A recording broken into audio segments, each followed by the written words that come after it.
Okay, in lesson 8.2 here, we're going to take a look at our equipment and an overview of what a setup might look like for a typical harvest. So this is one of my actual favorite parts of the process is this figuring out this process of getting the crop from a growing state into a packaged and sealed state. This is actually where you're going to spend a good amount of your time, and so it's important that this is a really well established but also really easy to follow process, because this is where you're going to have multiple people working, and you're really going to want to have a crew that knows what they're doing all the time.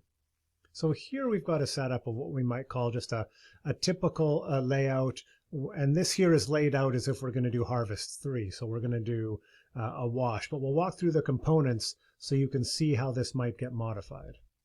So starting on the left is our cutting area.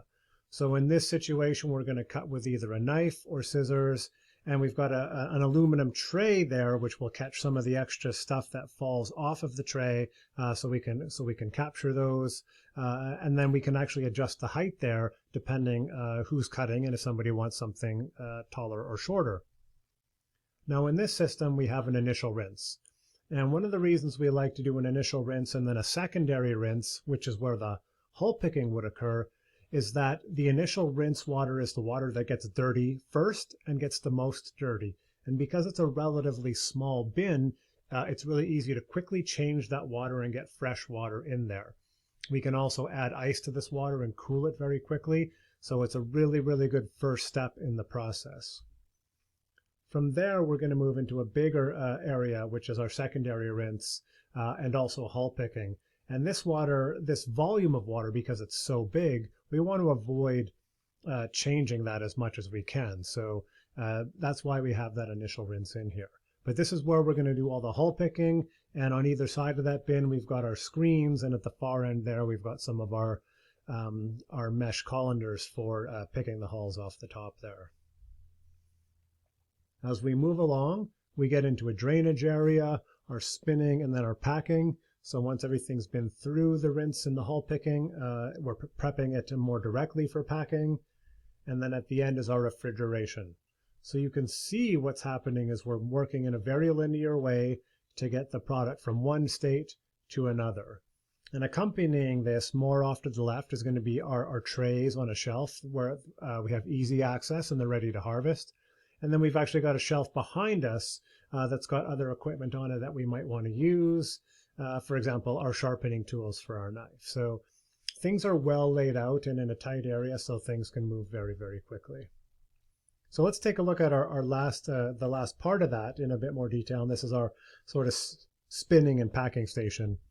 So in this case, we're using a washing machine with a stainless steel drum and no agitator in it as a spinner. There's a lot of different options for spinners. This is the one that really works best for our model. We've got ourselves a scale so we can do accurate weighing, and then a packing bowl. And the bowl actually just makes it easier to handle whatever size bag we're working with and keep it more contained and more easily weigh it. You don't have to worry about it slipping off the scale. We've also got in there all our bags for all of our orders pre-labeled. So we're not doing that as we pack. We've done this earlier in the week or earlier in the day. So that stuff is all prepped for us. So this is all a part of the planning process, but it's one of the things that leaves us really, really well prepared, is having everything there ready to go.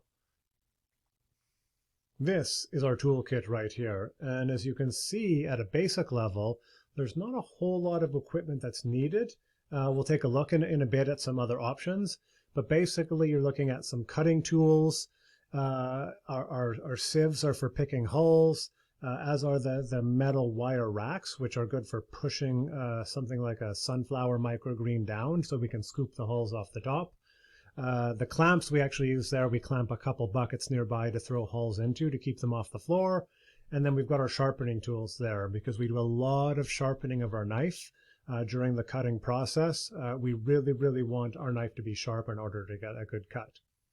A few things to consider within this. As part of our other equipment, we wear gloves for the process. It keeps our hands a little cleaner and prevents these little microgreens from sort of getting caught under our nails and things like that. So it just keeps our hygiene a little better.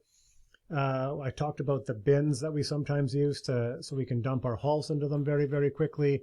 In our setup here, we've got lights right overhead, so we've got very, very good lighting.